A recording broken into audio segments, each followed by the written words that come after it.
오늘의 주요 뉴스입니다. 어제 하루 코로나19 신규 확진자는 629명으로 지난 3월 이후 최대치를 기록했습니다. 거리두기 2단계 상황에서도 진정세가 좀처럼 잡히질 않으면서 정부는 주말까지 상황을 보며 추가 방역 조치 여부를 결정하겠다고 밝혔습니다. 대입 수학 능력 시험이 끝났지만 논술고사 등 입시 전형이 남아있어 대학별 방역에 비상이 걸렸습니다. 정부가 대규모 방역 인력을 투입하는 수능과 달리 논술은 대학마다 방역을 진행하고 한 대학에 수만 명씩 모이다 보니 좀 더 세밀한 방역 대책이 필요하다는 지적입니다. 전 세계 코로나19 누적 사망자가 150만 명을 넘었습니다. 특히 확산세가 거센 미국의 경우 성탄절 주에만 2만 명 가까이 사망자가 나올 것으로 예측돼 상황이 더 악화할 것으로 우려됩니다. 코로나19 백신 출시가 임박하고 있지만 주요 선진국들이 사실상 독점 계약해 국가별 불평등이 현실화되고 있습니다. 이런 가운데 정세균 국무총리는 유엔 총회 기조연설에서 코로나19 백신과 치료제에 대한 공평한 접근권이 보장돼야 한다고 강조했습니다.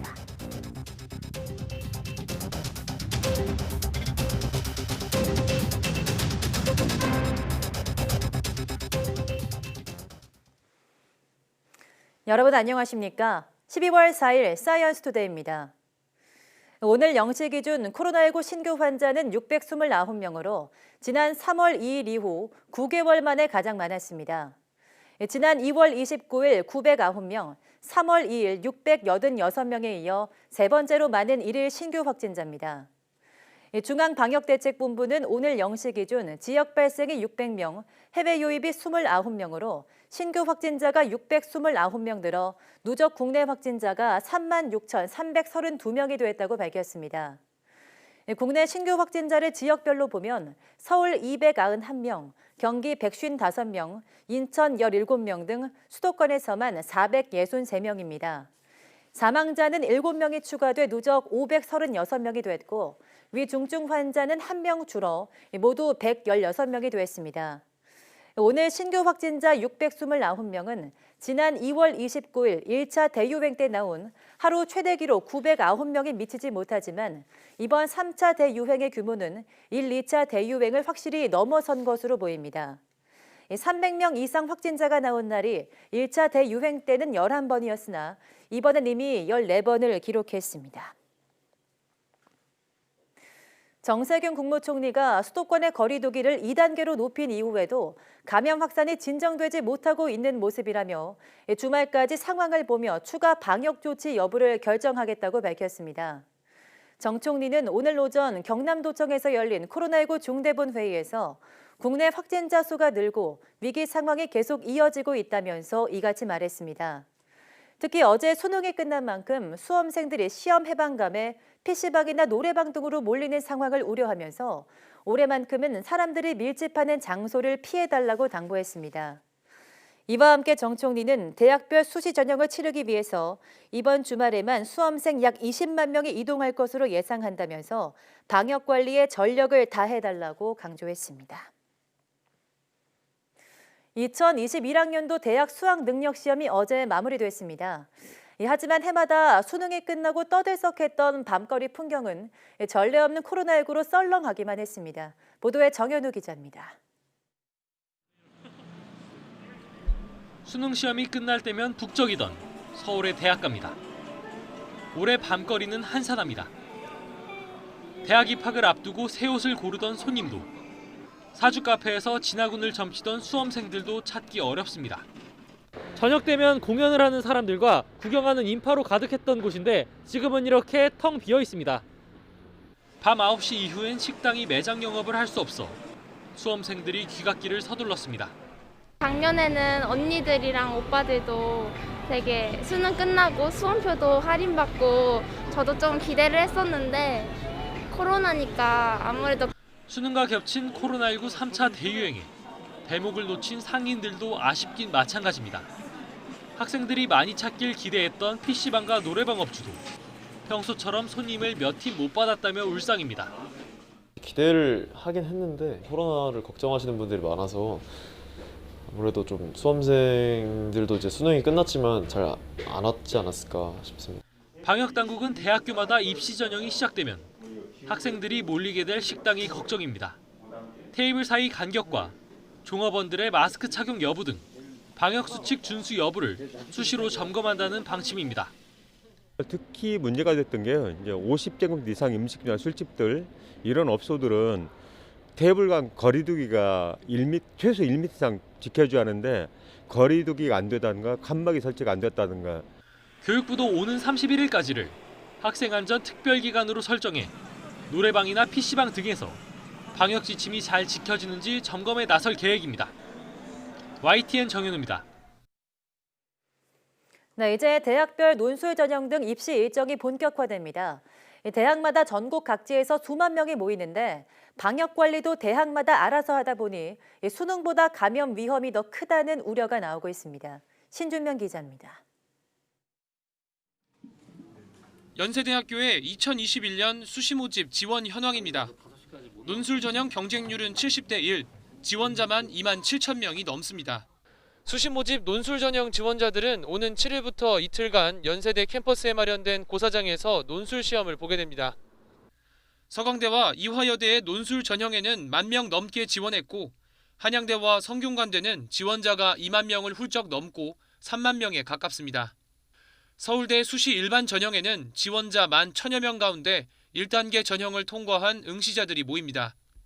전국 각지에서 많은 지원자가 찾는 만큼 감염 확산 가능성이 고개를 들고 있습니다. 이에 따라 대학들은 응시 규정을 정했습니다. 공통으로 확진자는 응시할 수 없고 자가격리자는 권역별 고사장에서 별도로 시험을 볼 수 있게 했습니다. 학부모 대기실은 마련하지 않습니다. 하지만 우려는 남아 있습니다. 서울 소재 대학에 복수로 응시하면서 대학 근처 숙박시설에 머무는 수험생과 가족도 적지 않아 이동 인원이 늘고 동선이 복잡해지기 때문입니다. 대학가 상인들은 손님을 반기면서도 불안한 기색이 역력합니다. 지금 당장의 시장에서는 당연히 좀 그래도 사람이 늘어난다 하면 좋은 반면에 걱정되는 부분도 있는 게 약간 반반인 것 같아요. 아무래도 지금 서울이 제일 좀 확산세가 심한데 전국적으로 또 이게 다시 퍼져나가게 되면 그것도 좀 문제가 될 것 같기도 하고. 저희 입장에서 불안해서 지금 전국의 모든 사람들이 와서 이제 입시 시험을 보고 여기에 방문하시는 거잖아요, 이 동네. 그런 거에 대한 좀 우려가 조금 있습니다. 전문가들도 정해진 인근 고사장에서 시험을 치르는 수능보다 전국적으로 이동량이 많아지는 대학별 전형이 더 감염에 취약할 수 있다고 우려합니다. 보호자들도 같이 이동해서 대기를 하거나 모이는 경우가 많기 때문에 이제 과정이 짧게 끝나는 것도 아니고 한 달, 2달까지 지속이 되기 때문에 그 과정에서 확진자가 발생했을 때 어떻게 대응할지에 대해서도 준비가 필요하다고 봅니다. 수능은 정부가 많은 방역 인력을 투입하지만 대학별 전형은 각 대학이 알아서 진행하는 만큼 관리가 부실할 수 있다는 지적도 나옵니다. 방역당국은 대학마다 점검하고 인력 지원에도 나선다는 방침이지만 좀 더 세밀한 방역 대책이 마련돼야 한다는 목소리가 높습니다. YTN 신준명입니다. 지난 10월 경상수지 흑자 규모가 116억 달러를 넘어서면서 3년여 만에 최대 폭의 흑자를 기록했습니다. 지난 10월 경상수지 흑자 규모는 역대 3위로 6달 연속 흑자 기조를 이어갔습니다. 한국은행에 따르면 10월 경상수지는 116억 6천만 달러 흑자를 기록해 2017년 9월 123억 4천만 달러 이후 최대 흑자를 기록했습니다. 수출입을 반영한 상품 수지는 101억 5천만 달러 흑자를 기록해서 1년 전보다 21억 2천만 달러가 늘었습니다. 수출은 반도체와 승용차가 증가한 반면 석유 제품, 기계, 정밀기기 등이 줄어서 1년 전보다 3.8% 감소한 449억 달러를 기록했습니다.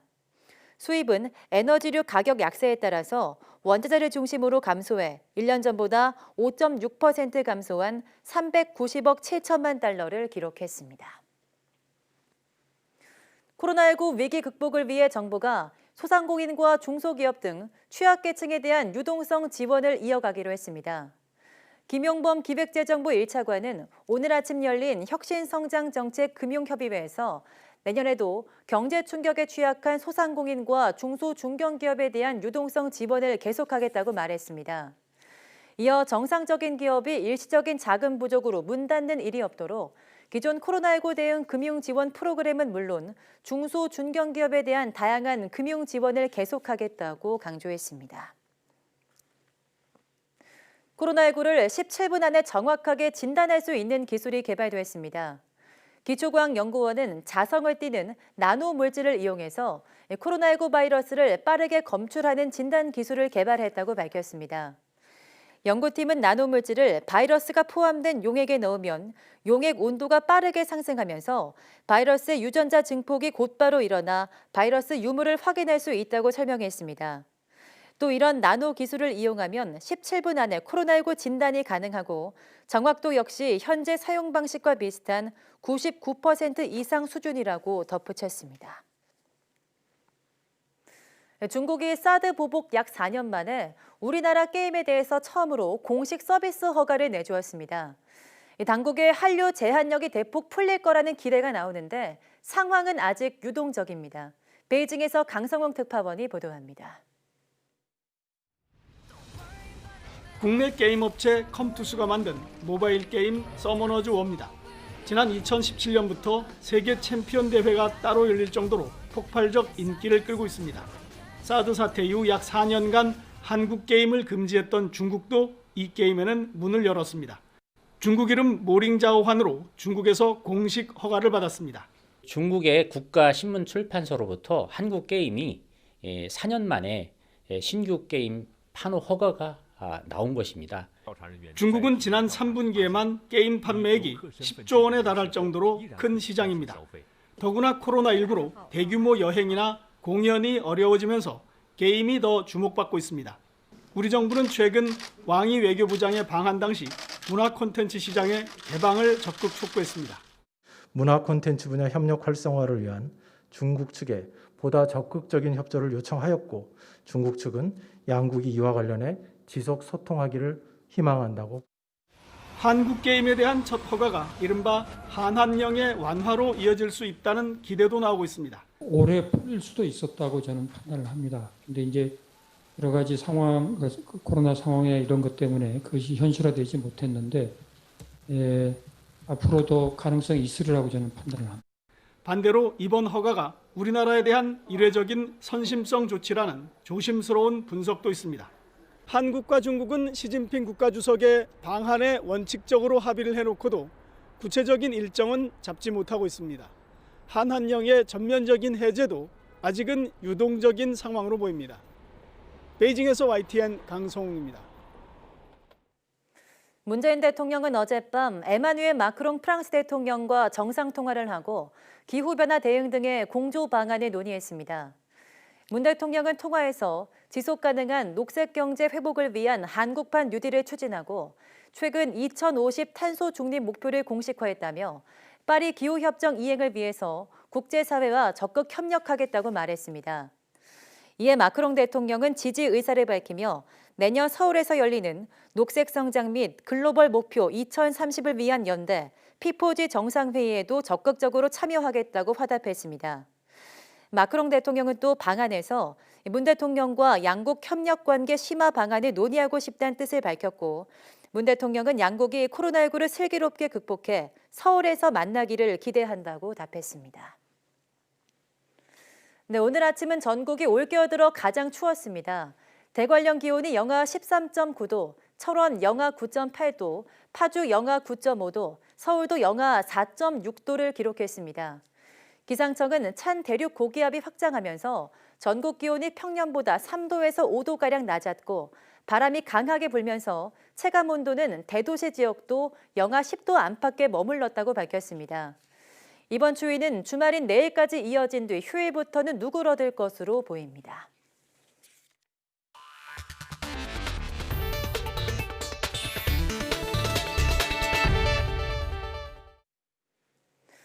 전 세계에서 코로나19로 인한 누적 사망자가 150만 명을 넘어선 것으로 AFP가 집계했습니다. 지난해 12월 중국에서 코로나19가 발생한 이후 전체 감염자는 6,477만 4,705명이고 지금까지 150만 38명의 사망자가 발생했습니다.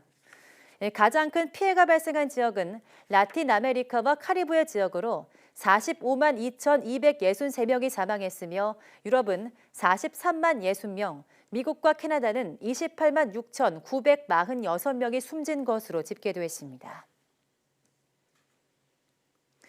영국의 코로나19 사망자가 유럽에서 가장 먼저 6만 명을 넘었습니다. 영국 보건부는 현지 시간 3일 코로나19 신규 사망자를 414명으로 집계해서 누적 사망자가 6만 100여 명이 됐습니다. 유럽 국가 중에는 처음이며 미국과 브라질, 인도, 멕시코에 이어서 세계에서 5번째입니다. 이탈리아의 코로나19 하루 사망자가 1,000명에 육박하면서 역대 최다를 기록했습니다. 이탈리아 보건당국은 현지 시간 3일 코로나19 사망자를 993명으로 집계했습니다. 기존 최고치는 1차 확산 때의 정점이었던 3월 27일에 919명이었습니다. 이탈리아의 코로나 누적 사망자는 5만 8천여 명으로 세계에서 미국, 브라질, 인도, 멕시코, 영국에 이어서 6번째로 많습니다. 미국에서 코로나19 확산세가 커지고 있는 가운데 질병통제예방센터는 크리스마스 악몽을 공개 경고했습니다. 성탄절이 있는 주에만 2만 명 가까이 사망자가 나오고 연말까지 누적 사망자가 33만 명에 육박할 것으로 예측했습니다. 워싱턴 강태욱 특파원이 보도합니다. 미국 뉴욕시에 있는 한 초등학교입니다. 지난 9월 수개월 만에 대면 수업이 재개되면서 학생들이 등교하고 있습니다. 뉴욕시는 가을철 코로나19가 확산하면서 8주 만에 학교를 다시 폐쇄했다가 오는 7일부터 또 열기로 했습니다. 하지만 추수감사절 이후 최근 확산 분위기가 심상치 않으면서 우려의 목소리가 커지고 있습니다. I was surprised with that, knowing that we just came through the Thanksgiving holiday and the governor and all the medical experts are predicting that we're going to see a surge on top of our current surge. 당국으로서는 앞으로 다가올 성탄절 이동에 대한 우려가 커지고 있습니다. CDC는 성탄절 주간에만 최대 19,500명이 사망할 것으로 예측했습니다. 연말까지 누적 사망자가 최소 30만 3천 명, 최대 32만 9천 명에 이를 수 있다고 전망했습니다. 여기에 CDC 국장의 전망을 고려하면 내년 1월에는 10만 명 이상 사망자가 나올 수 있습니다. Potentially now starting to see 1,500 to 2,000 to 2,500 deaths a day from this virus. So before we see February, we could be close to 450,000 Americans have died from this virus. 추수감사절 이동을 자제하라는 권고가 먹히지 않은 가운데 성탄절과 연말로 이어지는 동안 같은 상황이 벌어지지 않을까 우려가 커지고 있습니다. 워싱턴에서 YTN 강태욱입니다.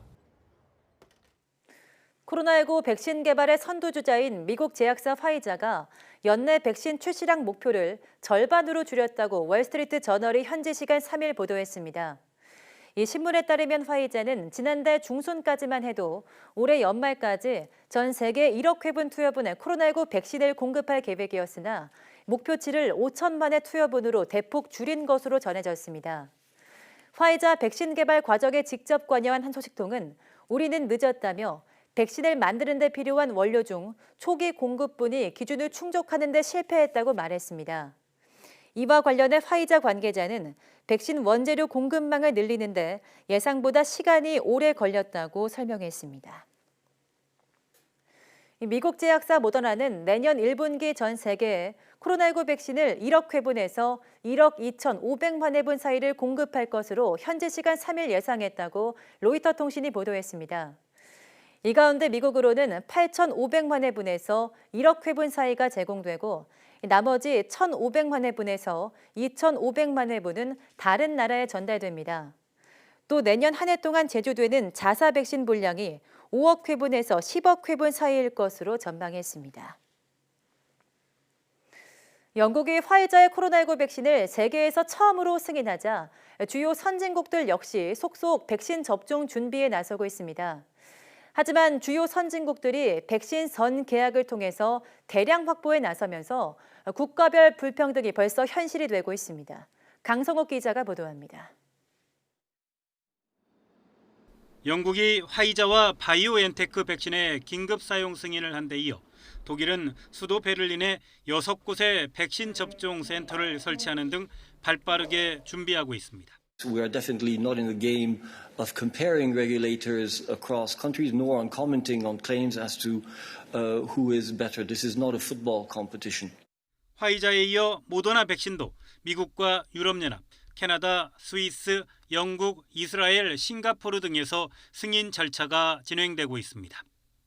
화이자와 바이오엔테크 백신은 한 번 접종에 2만 원 안팎, 모더나 백신은 3만 원 이상의 비용이 예상되고 둘 모두 2번의 접종이 필요합니다. 이들 제품은 메신저 RNA를 이용해 만든 백신이어서 영하 70도 또는 영하 20도 이하의 저온 보관 시설이 필요합니다. 접종과 운반에 많은 비용이 소요되는 이 두 백신은 선진국들과 생산량의 80-90%에 달하는 분량에 대해 이미 계약이 이루어진 것으로 전해졌습니다. 저개발 국가는 물론 중진국들도 이들 백신의 확보는 엄두도 내지 못하고 있습니다. 이 때문에 영국 아스트라제네카가 개발 중인 백신이 주목을 받고 있습니다. 이 회사 백신은 한 번 접종에 4,000원 정도로 저렴하고 바이러스를 이용해 만든 백신이기 때문에 보관과 운반이 편리한 장점이 있습니다. 영국 옥스퍼드대와 함께 개발 중인 아스트라제네카는 이윤을 남기지 않고 살림이 어려운 국가들에게 대량 공급하겠다고 약속하기도 했습니다. 다만 아직까지 안전성과 효능이 충분히 검증되지 못한 약점이 있습니다. 지난달 화상으로 진행된 G20 정상회의에서 문재인 대통령을 비롯한 주요국 정상들이 백신과 치료제의 공평한 공급을 촉구했지만 현실은 국력과 돈의 논리가 앞서고 있습니다. YTN 강성욱입니다. 정세균 국무총리는 어느 나라도 혼자만의 노력과 의지만으로 코로나19 위기를 극복할 수 없다며 연대와 협력의 힘을 발휘할 때라고 강조했습니다. 정 총리는 오늘 새벽 유엔 총회 코로나19 정상급 특별회기 기조연설에서 이웃의 생존과 안녕 없이 나의 평화와 번영은 있을 수 없다며 이같이 말했습니다. 그러면서 우리 정부의 드라이브스루와 생활치료센터, 전자출입 명부 등 K-방역 경험을 공유하고 공존을 위한 디딤돌을 놓겠다고 강조했습니다. 정 총리는 특히 코로나19 백신과 치료제에 대한 공평한 접근권이 보장돼야 한다며 팬데믹 시대 필수 공공재가 될 백신과 치료제의 개발과 공평한 사용에 동참하겠다고 말했습니다. 조 바이든 미국 대통령 당선인은 앤서니 파우치 국립알레르기 전염병 연구소 소장의 유임을 원한다고 현지 시간 3일 CNN 방송 인터뷰에서 밝혔습니다.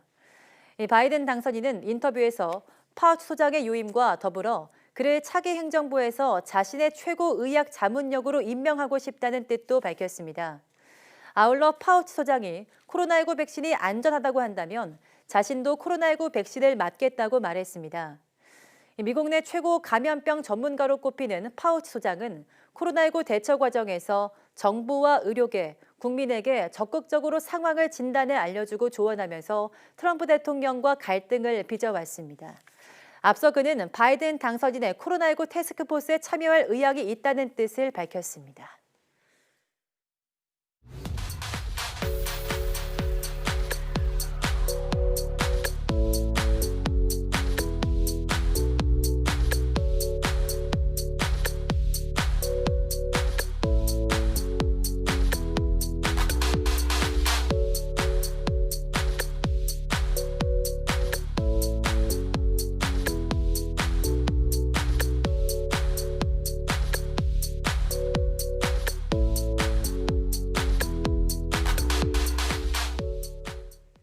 네, 2021학년도 대학 수학능력시험이 어제 마무리됐고 오늘부터 대학별 면접 등 수시 전형이 시작됐습니다. 이제 수능에 대한 긴장감은 내려놓으셔도 좋겠지만 방역에 대한 긴장감은 어느 때보다 높이셔야 할 때입니다. 각 대학으로 전국에서 학생들이 몰리면서 감염에 대한 우려가 크기 때문인데요. 철저한 방역수칙 준수로 남은 전형도 안전하게 잘 마무리하시길 바라겠습니다. 함께해 주신 여러분 고맙습니다.